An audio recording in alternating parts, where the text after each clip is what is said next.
treating the Arab population as a whole, the Palestinian population as a whole, as an inferior race. I mean, it doesn't get stronger than this. And yet you want to be careful about your language.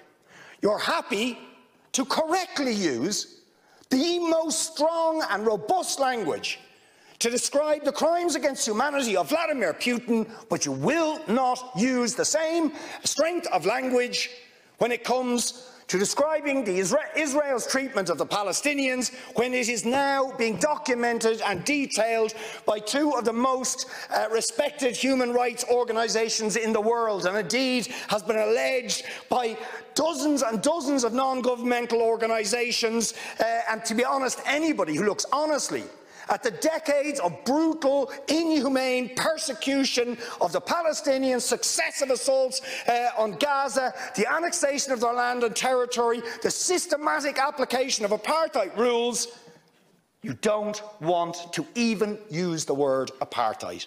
Never mind sanctions.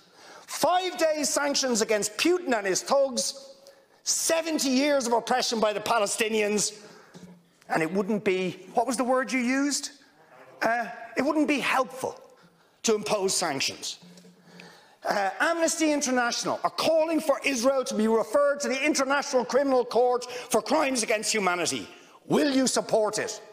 They are calling for targeted sanctions against Israeli officials who are perpetuating the system of apartheid, just exactly the same types of sanctions you've just initiated against Vladimir Putin. Will you support it? And I think the answer is clearly you're not going to. And then we ask the question, why? Why?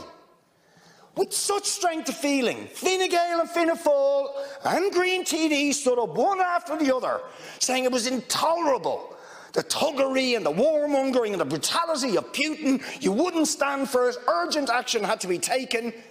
But we've got to be much more careful with the Palestinians.